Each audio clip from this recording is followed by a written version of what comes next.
Hi there, my name is Lo. Welcome to my channel where I discuss everything between Hermes and grocery bags. Welcome to part 1 of a 5-part series on travel bags, or perhaps more specifically bags I like to travel with. In this series we'll have a focus on business travel because personally I'm actually quite a homebody, but I do tend to travel for work quite a bit. In this part we'll discuss luxury bags I like to travel with. In part 2 we'll discuss contemporary luxury bags. Part 3 non-luxury bags. Part 4 will be a pack with me, where I will try to stuff everything I need for 2 weeks of San Francisco in only carry-on. And part 5 I will make once I get back to discuss with you how it went with the bags I selected for my trip and to share some afterthoughts. So here are the rules of my traveling game. I pick 3 bags, 1 bag that should be big enough to hold a laptop, 1 bag that should be big enough for a day out, so it also should be able to hold a water bottle or a scarf, for example, and 1 bag that is big enough for just the essentials like a wallet and your phone, which you can use if you're going out for dinner with colleagues or just running out to grab some food or a coffee. 3 rules that these bags have to comply with. First of all, they need to be light because obviously we are traveling and we don't want to carry all that unnecessary extra weight. Secondly, they have to be a bit inconspicuous. Overall, I already like inconspicuous bags, but especially if I'm new somewhere and I cannot really estimate the situation, I prefer to wear bags that are a bit more low-key. And the third thing is that when I'm traveling on an airplane, I can only bring on board 2 bags, so at least 1 or 2 of these have to be packable in a suitcase. These are my 3 picks for luxury. Let's get started with the biggest one. My pick for a bag that should be big enough to hold a laptop is this bag from Laurent. It is the East-West tote. It comes in this black grain leather. Not everybody likes it that much because it is kind of a bit floppy, but for me it is a good pick for travel because it is quite lightweight. It is a very inconspicuous bag. It only has the Saint Laurent Paris here at the top, and there is this tag which actually has the YSL logo, but you can hide it away. And if you don't want it, you can also take it off.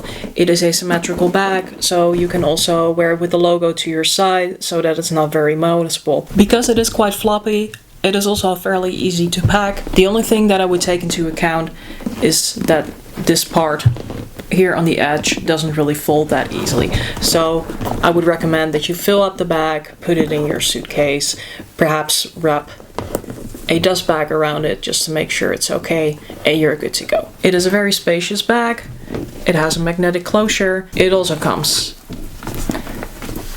with this pouch on the inside that you can take out if you prefer. I've heard people complain about the scratching of the interior of the bag because the interior of the bag is just the backside of the leather, and it's a bit hard to demonstrate because the inside is black, but for me this has been quite fine. If you don't want any scratching, avoid putting abrasive stuff on the inside of your bag. Wear things in pouches, put a sleeve around your laptop, and that can really protect the inside of the bag as well. And obviously you could also work with a bag liner. First pick, Yves Saint Laurent East-West tote. On to my second pick, which is perhaps a bit of a weird one. I know a lot of people don't like this bag, but I love this bag. I actually even have 2 of them, and it is the Givenchy Pandora bag. This would be my choice for going out for the day.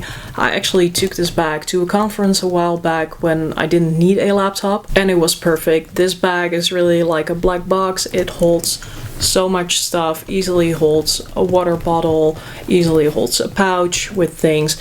It is a very squishy leather. This is the pepe leather. It's sheepskin. I love that this bag has organizations. So there is a small compartment on the front. There is a big compartment on the back. Again, a bit hard to show because it's black on the inside, but there's also a separate compartment over here where you could put your passport, for example, or your key card.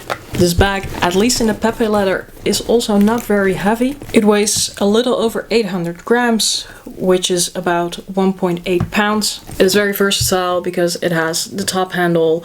The top handle is long enough to also wear over your shoulder if you're not wearing a big coat. And it also has the removable shoulder strap, which you can easily wear crossbody. So overall, this is just a very nice, secure, functional bag. If you know this bag, obviously it is a very recognizable design. but only the Givenchy logo is on here, fairly small, so I do think it is quite inconspicuous, and it also meets the packability criteria. I would probably also just fill up this bag and then put it in a suitcase, but as you can see, the leather is so squishy, you could also just fold it together,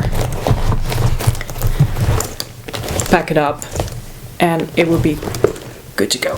So yeah, the Givenchy Pandora bag. And then we have bag number 3, the small bag for going out and running errands, which is technically not a bag because it is the YSL Enveloppe Clutch. I, however, made a video a little while ago that shows how you can make a bag insert for this bag or for the Cassandre Envelope Clutch for only a couple of dollars. So if you're interested in that, go check that out. In here you can see the little pink insert. I have already attached a chain strap to it, which you can take out to make a crossbody bag of this bag. You could obviously also add a shorter chain if you prefer to wear it over the shoulder. I did pick this bag, however, because I really do like the versatility. So yes, you can also wear it as a clutch, besides being able to wear it as a crossbody or a shoulder bag. It is perhaps not the lightest clutch out on the market, but because it is a fairly small bag, it is not all that heavy. Yes, it has the YSL logo on it, but at least it's not a monogram bag. It is still fairly inconspicuous. I just feel that this bag can add a lot of style to any outfit that you're wearing, and it easily converts into an evening bag. Also, I think this bag has good packability. It is already quite flat, and I don't think that putting any more stuff on it is really going to be detrimental to this bag. So this is my selection for luxury travel. I hope you found this interesting. If you have any comments or questions, drop them down below. I'm also curious to hear what your picks would be for these 3. Please remember, there's a styling, a situation, and a taste for everything. Especially with these videos, you will see that. So don't judge, wear whatever the bag you like. Until next time, or as we would say, nudge. Doei!